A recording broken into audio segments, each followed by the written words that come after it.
All right, let's do this.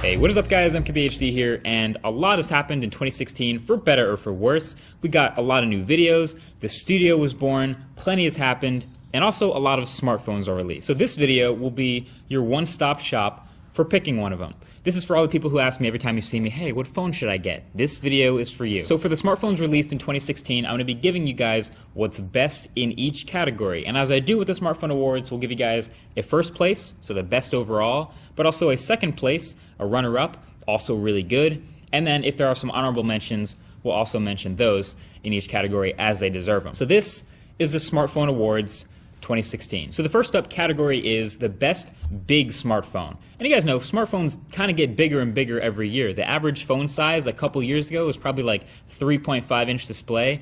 Now it's probably up near 4.5 inches, maybe even higher than that. But these are going to be the phones that are best at taking advantage of being a big phone. The best that use a big battery, that use big displays, big display features, things like that. So my number one first pick is going to be the Samsung Galaxy S7 Edge. Samsung has always been good about this, and a lot of the Note features actually this year trickled down into this larger Galaxy S variant. So really this phone shares a lot with the Note if you don't remember. It shares the same exact camera, which is great. It also has an excellent, really high resolution big display, and has a lot of those same software features. It doesn't have a stylus obviously, but it has the Edge display stuff, it has multitasking, it has multi-window apps, so it really takes good advantage of being big, along with hardware-wise having a big battery. So Galaxy S7 Edge is your best big phone, but my second place is actually also really good, and it's the LG V20. I talked about this earlier this year as being one of the most underrated smartphones. Not only is the main screen of this phone pretty big at 5.7 inches, but there's also a second screen up top too. So LG figures, hey, if you're gonna make a big phone, you might as well use the whole front of it. And I'm still not really sure about the placement of it, but I'm really happy that they kept that second display thing going on and they continue to evolve that. And it's just overall a giant piece of metal. So if you're into having a big phone, these two are your best picks. Now I have to give an honorable mention, of course, to the Samsung Galaxy Note 7. Moment of silence for our fallen friend. But seriously, this was one of the best phones of the year this year. Note 7 had a big display, had a big battery, had enough room inside for a stylus, and it had a ton of software features to take advantage of being big. It had huge processing power, it had a great camera, like I said, but obviously we all know how that went with the battery situation and this phone exploding. This was honestly truly one of the best phones of the year for 2016, but I can no longer recommend anyone actually buy one or keep one if you have one for your own safety. So Note 7 was great, but it can't make any of these lists. So next up category is the best compact smartphone. It's the opposite of the best big phone. So as the trend continues, as phones get bigger and bigger, it's harder and harder to find a great high-end flagship small phone. The flagship compact smartphone is a really rare breed right now. But that being said, it still does exist. There's not that many, but these do the best job at filling that gap. My number one pick is the iPhone 7. This is absolutely the best phone that Apple makes right now, and the performance is on point. This is maybe the best performer of any of these smartphones, no matter what their size, with that new chip. It has great fast storage, it has a great fast camera, the software is excellently optimized. So if you're into iOS, obviously the iPhone 7 is the smaller of the two iPhones, and this is one of the best ways you can go as far as compact performance. And then my second place close runner-up is Google Pixel. Not Google Pixel XL, obviously, but the Pixel also is, again, the best of what Google makes right now. It's a smaller brother, and it packs all of the same exact features that the larger Pixel XL does. You get the full punch with the Snapdragon 821 and all that RAM, and the pure stock Android, the Google Assistant. All of that put together here makes the Pixel a great experience, again, in a pretty compact package. But that's about it. I don't even have any more honorable mentions that I would recommend, even close to those two, for compact phones released in 2016 that pack a big enough flagship punch. That's where it ends. So next up is Best Camera. And I love this category because among all the smartphones on this table, I can really say that smartphone cameras have gotten really good now. I think the margin of error, I said this last year, the margin of error between the number one best smartphone camera and the number 5 or 6 best smartphone camera is very small. If you pick almost any of the ones on this list, you're gonna have a good time. That being said, my overall winner is the Google Pixel and Pixel XL for taking the best photos of any smartphone camera. This was one of the most hyped cameras actually of the year because the Nexus line that came before it didn't take the best photos, but thanks to the Snapdragon 821 and HDR+, the new sensor takes fantastic photos and it lives up to the hype. It takes great low light shots. It does a great job eliminating noise. It takes multiple exposures in the daylight and has a fantastic dynamic range. Detail and sharpness is there. Color is really saturated and good to look at. Overall, photos from the Pixel and Pixel XL look the best from, I think, just about any smartphone that's out. Now, my number 2 pick for best camera in any smartphone goes to the iPhone 7 Plus. And I'm picking the Plus variant because it's got the dual cameras, but you could pick, obviously, the iPhone 7 as well. But the iPhone 7 Plus not only takes pretty great photos, great sharpness, pretty great detail, and obviously very natural colors, but it takes, I think, in my opinion, the best video of any smartphone on this table. Obviously, it's taking 4K video now, and there's optical image stabilization in both variants, but video is something the iPhones do well and have done very well for the past couple of years, and the iPhone 7 Plus is no exception. Plus, it still has the best app support for things like Snapchat and Periscope and Instagram stories. The iPhone camera will do best with all of those. And then I'm going to give a third place. My honorable mention goes to the Galaxy S7 for being pretty damn good at both, at photos and videos. It takes great selfies as well, a very good wide-angle front-facing camera, but also it happens to have some of the fastest autofocus in any of the smartphones we see here. Again, pretty much any smartphone on this table is going to take great photos and pretty good videos, but there you have the top 3. So now next up we have a pretty popular category, the best budget smartphones. And I've said it before and I'll say it again, good smartphones are getting cheap and cheap smartphones are getting good. There's a lot more budget options this year and it's been a sort of a trend, and I'll explain exactly what I mean by budget in a second, but not only do people not always want to get a $600-700 flagship smartphone subsidized, they want to get them off contract, but they also want that experience to live up to those $600-700 phones. These are the ones that do the best job of that. My number 1 pick for best budget smartphone is the OnePlus 3T. Now this phone comes in at a little over $400, so $429 right now is the highest end of what I consider budget. There's much cheaper smartphones out there, but as far as experience goes, this is 100% a flagship smartphone. All the specs are there, obviously. It's a Snapdragon 821. There are 6 gigs of RAM. And then you have a near stock Android experience on that pretty great 5-inch 1080p display. And obviously the fingerprint reader and the camera on the back, 16 megapixels, is pretty good. The battery life is pretty good.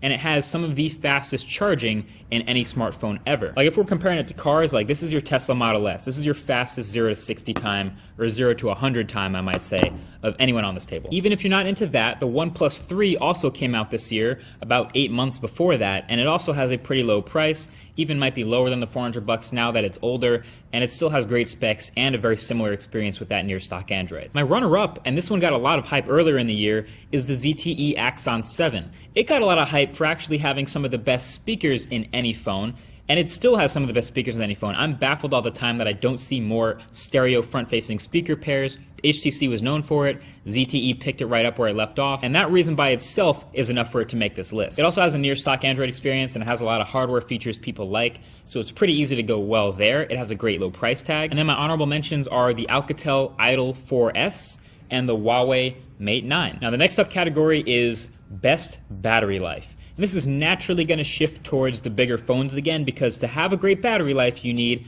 a big battery. But this is for your power user. This is for the person who's in the car like, can I borrow the charger?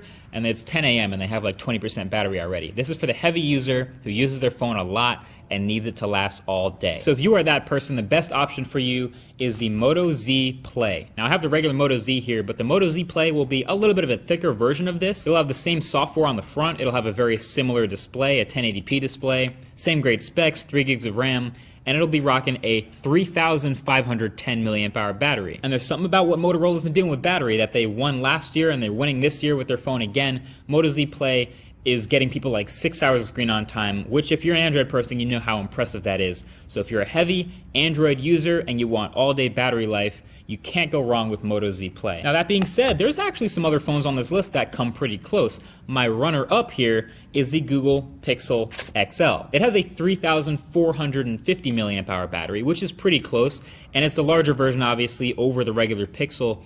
But because of its pure stock Android and because of the optimization Google's put in with this Pixel line, you're also getting 5+ hours of screen on time. If you're a heavy Android user, Pixel XL is not going to let you down either. And I'm going to give a third place in this category as well because we're also seeing pretty great battery life out of the iPhone 7 Plus. It has only a 2,900 milliamp hour battery. But because of, again, Apple's optimization, because how well iOS works with its chips, it has fantastic standby time. So if you're one of those people who can end the day at 50% battery, you don't even have to worry about charging overnight because you'll probably wake up the next day with 50% battery. So despite having that smaller cell size, the iPhone tends to keep making this list because of how well it's optimized. And also even honorable mention to, like I said, the fastest recharging phone that I've ever seen with dash charging. It's the OnePlus 3 and the OnePlus 3T. It might not have the biggest battery or the longest battery life, but the fact that it recharges so quickly makes it a lot easier when you're worrying about how long it'll last. Also, honorable mention, Galaxy S7 Active. That low-key has a 4,000 milliamp hour battery. So if you're looking for a durable phone with a long battery, S7 Active. So next up is sort of a fun one. It's sort of shifted from last year, which was best design, and we're just going to call it the best build. The best built phone released in 2016. And believe it or not, this one was kind of a tie for me between two really great phones, but I'm going to have to give first place to the Galaxy S7 Edge. It's just so good. It's so pretty. Again, especially in this gold one, you can get a silver variant, the titanium. It's just so sleek. And it has so many features that people like to see in high-end smartphones. So it's got removable storage. It is waterproof. It's really shiny. It's really pretty. It's got the angles. It's got metal bands all the way around. It's just such a well-built phone. Doesn't have a USB Type-C jack yet. It does have a headphone jack, which is nice, and also the speakers are not the best, again, probably because of the waterproofing. But overall, this is gonna have to be number one or a close sliver ahead of my second pick, which is the HTC 10. The HTC 10 is built like an absolute tank. It's got the great high-end internals, but just looking around this phone, the unibody metal, there is so much metal here on the sides, the big chamfer all the way around, and on the back. So just in terms of sheer industrial design, the HTC 10 does not mess around. It doesn't pretend to be anything else. It is a tank in every sense of the word, and it's built super well, so that's why it gets its spot on this list. And you probably already know where I'm going with the craziest design. My honorable mention goes to a phone I made a video all about the design of and how much I love the risk it took, and that's the Xiaomi Mi Mix. The huge display, bezel-less phone from 2016. This one made a statement. I mean, I loved making this video just because I was raving about how much I loved it. It happens to be maybe the slipperiest phone of all time, but it does come with a case if you don't want to full-time leave it exposed like that. But yeah, the design of the Xiaomi Mi Mix has it easily in my craziest design of the year. Now here's a good one. Next category, the Most Improved Award. And this one's kind of a fun one because I was tossing up, again, several options for it. But if you look back at last year, the bust of the year was the HTC A9.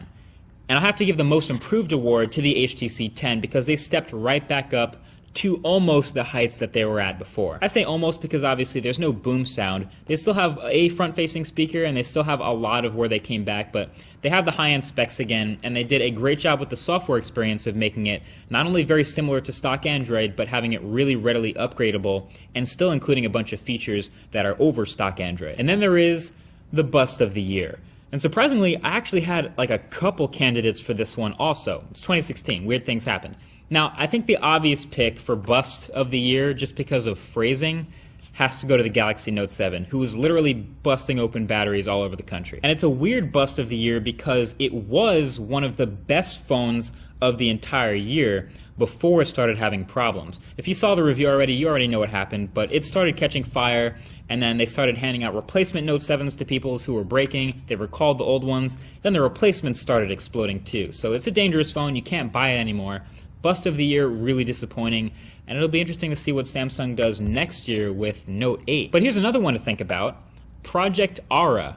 Remember the videos we were looking at for Project Aura of this modular smartphone concept that we were convinced was going to come to fruition? There was a whole team dedicated to it, it had all these videos, and people were getting really hyped about being able to put together their own smartphone with all these pieces. Project Aura got really lit for a second there, and I guess now they just killed the project.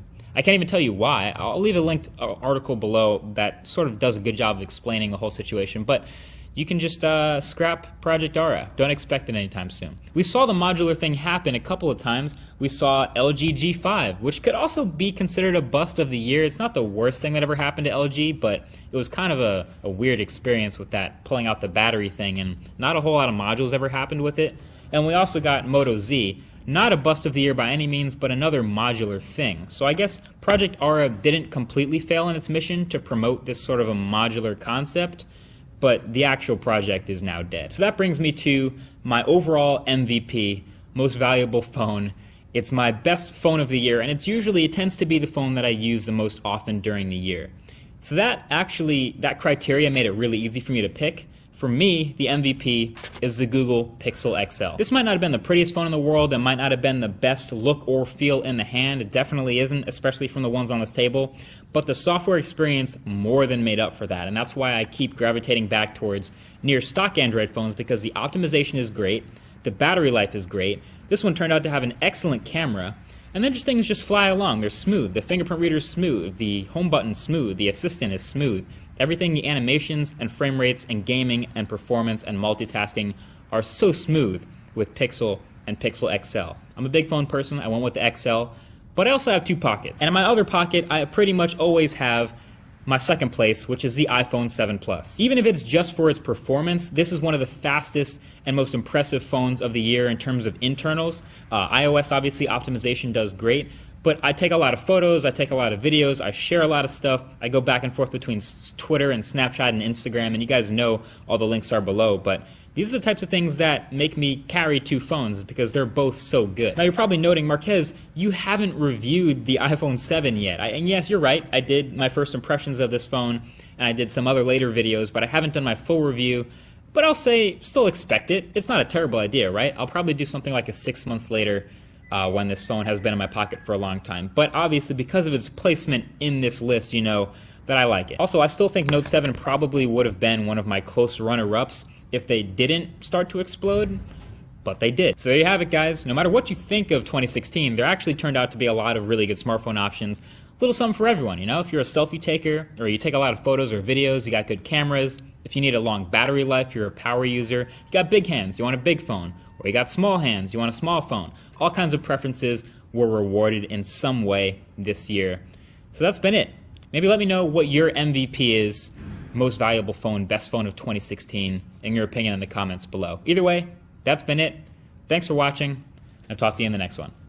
Peace.